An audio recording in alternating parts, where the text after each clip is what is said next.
আজ pay scale নিয়ে আলোচনায় বড় মোড় সর্বনিম্ন বেতন নিয়ে সমঝোতার ইঙ্গিত গ্রেড কাঠামো বদলের প্রস্তুতি কি শেষ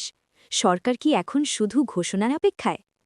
পে স্কেল আপডেট জোনে আপনাকে স্বাগতম সরকারি চাকরিজীবীদের পে স্কেল বেতন ও ভাতা সংক্রান্ত প্রতিদিনের নির্ভরযোগ্য ও বিশ্লেষণধর্মী আপডেট নিয়েই আমাদের এই আয়োজন আজ ১৬ জানুয়ারি ২০২৬ পে স্কেল নিয়ে চলমান আলোচনা এমন এক পর্যায়ে পৌঁছেছে যেখানে অনিশ্চয়তার চেয়ে প্রত্যাশাই বেশি চোখে পড়ছে আজকের দিনে পে স্কেল ইস্যু নিয়ে সরকারের ভেতরের আলোচনায় একটি স্পষ্ট পরিবর্তন লক্ষ্য করা যাচ্ছে আগের মতো শুধু প্রস্তাব বা প্রাথমিক মতামত নয় বরং কোন সিদ্ধান্ত কিভাবে কার্যকর করা হবে সেই বাস্তব দিকগুলো নিয়েই আলোচনা চলছে এতে করে অনেকেই মনে করছেন পে স্কেল নিয়ে সিদ্ধান্ত এখন আর দূরের কোনো বিষয় নয় আজকের আপডেটে সবচেয়ে বেশি গুরুত্ব পাচ্ছে সর্বনিম্ন বেতন বৃদ্ধি সংশ্লিষ্ট আলোচনায় উঠে এসেছে বর্তমান সর্বনিম্ন বেতন দিয়ে একজন সরকারি চাকরিজীবীর পক্ষে বর্তমান অর্থনৈতিক বাস্তবতায় স্বাভাবিক জীবনযাপন করা কঠিন সে কারণেই নতুন পে স্কেলে সর্বনিম্ন বেতন এমনভাবে নির্ধারণ করার চিন্তা চলছে যাতে নিত্য প্রয়োজনীয় খরচ ও জীবনযাত্রার ব্যয়ের সঙ্গে বাস্তব সামঞ্জস্য তৈরি হয় এর পাশাপাশি গ্রেড কাঠামো নিয়েও আজ আরও গভীর হয়েছে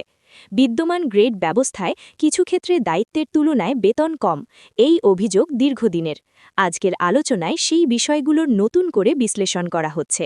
কিছু গ্রেডে বেতন ধাপ পুনর্বিন্যাস ধাপে ধাপে ব্যবধান কমানো এবং পদমর্যাদার সঙ্গে বেতনের ভারসাম্য আনার চিন্তাভাবনা চলছে বলে জানা যাচ্ছে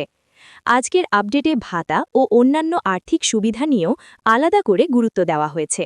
নতুন পে স্কেল কার্যকর হলে বিদ্যমান ভাতা কাঠামো কিভাবে সমন্বয় করা হবে তা নিয়ে বিস্তারিত আলোচনা চলছে বিশেষ ভাতা উৎসব ভাতা এবং অন্যান্য সুযোগ সুবিধা এমনভাবে সাজানোর চিন্তা রয়েছে যাতে কর্মচারীদের মোট আয় বাস্তবে বৃদ্ধি পায় এবং শুধু কাগজে সীমাবদ্ধ না থাকে সবচেয়ে আলোচিত বিষয় হচ্ছে সময়সূচি আজকের আলোচনার ধরন দেখে অনেকেই মনে করছেন পে স্কেল নিয়ে সিদ্ধান্ত আর দীর্ঘসূত্রতায় যাবে না আনুষ্ঠানিক ঘোষণা ও গেজেট প্রকাশ এখনও বাকি থাকলেও প্রস্তুতির যে অগ্রগতি দেখা যাচ্ছে তাতে যে কোনো সময় বড় আপডেট আসতে পারে বলে ধারণা করা হচ্ছে সব মিলিয়ে আজ ১৬ জানুয়ারি ২০২৬ পর্যন্ত পাওয়া তথ্য অনুযায়ী বলা যায় পে স্কেল নিয়ে সরকার এখন বাস্তবসম্মত ও কার্যকর সিদ্ধান্তের একেবারে শেষ ধাপে রয়েছে এই সিদ্ধান্ত বাস্তবায়িত হলে এটি হবে সরকারি চাকরিজীবীদের জন্য দীর্ঘদিনের অপেক্ষার একটি গুরুত্বপূর্ণ ফলাফল